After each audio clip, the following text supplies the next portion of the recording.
I'm Caden Love. And I'm Seema Love, his wife. And we are Love and Lore, bringing dark fantasy, light fantasy, and everything in between to you. And today, we'll be giving you recommendations based on video games. So these books have either a similar storyline or a similar vibe or a similar setting to these video games. And Caden mostly will be talking today because I'm not a video game person. I only play Sims and Spore, if you know what Spore is. So I'll be the audience today.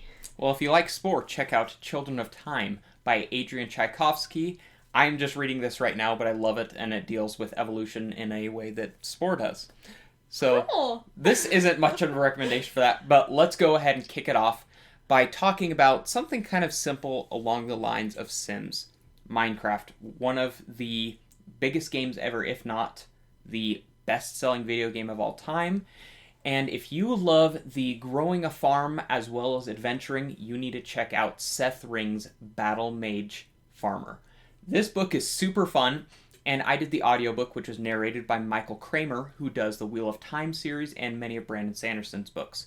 This book is a lit RPG, so kind of like Dungeon Crawler Carl, which honestly, if you play video games at all, read Dungeon Crawler Carl, but we're not going to get into that. That book is just so great, but it's talked about by everyone. And the way that this book works is a lot of progression. This character will have quests, things like that. And it initially starts out with a man who is a former battle mage and goes and takes a farm. For some reason, I found myself so invested on how he was making a system to produce cheese and sell it. Most of these books, I've only read the first 3, just talk about him going and building his farm up, a little bit about his mysterious warrior past, and then some danger that he'll go and confront. Super fun, cozy, and it's also perfect for fans of Stardew Valley. Even though I haven't played The Last of Us, I've seen the show, I've heard so many great things about it, and I did enjoy the TV show, and a lot of what I felt like I was missing was probably given in the game, which is the really intimate relationship between this father and the girl that becomes his daughter, essentially. And if you want that feeling, you've got to go to Cormac McCarthy's The Road. This author is so great, very bleak, and this is not the happiest book. Honestly, it feels a lot like The Last of Us. It is set in a world post-apocalypse. There isn't much of an explanation except for a disease, and most of the people have died. People that are surviving are pretty intense and not great humans, and it follows a father and a son on their journey on this road. Very simple. I'm not a fast reader, but I read this in 2 days. Super good, and it is a great look at just a father and son relationship. Father and son, father and daughter. When I think of father and daughter, I also think about the relationship between Geralt and Ciri in The Witcher. And you've read this book. You can talk about this one. Well, I haven't read The Witcher, but I did read Beast Call, which is a book about a guy who hunts beasts for living, and then he gains the ability to understand them, and then his whole perspective on what he does changes. So, but Caden is the author, so I'll let him talk about it a little more. Yeah, so this is the prequel to my Paladins of the Harvest series. I wrote this as an organ transplant magic series, and this one focuses on a single character named Runeth, and I pitched this as The Witcher, but if Geralt had feelings and could talk to animals. So it's kind of like that. It is a nice, quick, short read, and if you go to my website, cadenrlove.com, you can download the ebook for free. Cyberpunk is such a huge genre, and one of the biggest games right now is Cyberpunk 2077. There are so many books I could recommend out here. We're not going to talk about my upcoming release, Toothsucker, which is Cyberpunk Edgerunners meets Red Rising with tooth-eating vampires, but for a book that you want to read, if you love that cyberpunk feel, you need to check out Neuromancer. This is a classic in the genre. This was pre-internet as we know it era, and this is responsible for the idea of cyberspace. Neuromancer is the foundation of cyberpunk as we know it today. Lots of Asian influence as the characters go to Asia. Lots of big neon, things like that.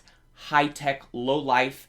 This is such an interesting and surreal book that I think that every science fiction fan should read, and we are getting an Apple TV adaptation of it sometime in the near future. I'm not super sure it will be great, but I'm excited to see it. Many big gamer fans love the From Software games. There are so many great games out there. Elden Ring, Bloodborne, the Dark Souls series.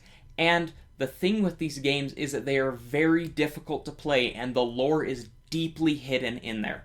So I'm going to give you 2 recommendations. We'll start off with one for Elden Ring, but it also applies to Dark Souls.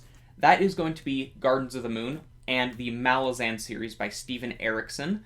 This series is so complex in fantasy, and it is the most complex fantasy series I've ever read. It is amazing. The books are big and thick, and a lot of it feels like you're being thrown into a From Software game, where you're not told or you're not handheld what is going on in the world. A lot of the history you have to figure out as you go on, but the big gods, the big epicness is just so huge, and there are times where you feel like the characters are facing bosses that are like in the From Software games. Now, if you do not want that big, cumbersome investment, I highly recommend checking out, particularly for fans of Dark Souls, Christopher Buehlmann's Between Two Fires. This is a medieval horror. It follows 3 characters as they go on a journey and feels exactly like you're going through a Dark Souls adventure. Big, frightening things. It's fairly short and it's nice and enjoyable. Now, I know a lot of people have been really getting into Fallout as of late. I love this game series, and the recent show adaptation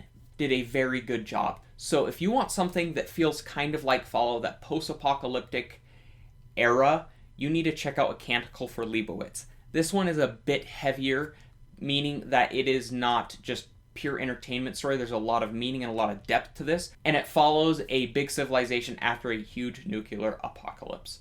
Such an interesting read. It wasn't my favorite ever, but I really appreciate what it did and the thoughts that I had while reading it. If you have any other recommendations that are giving you the vibes of a certain video game, let us know in the comments, and thank you for watching.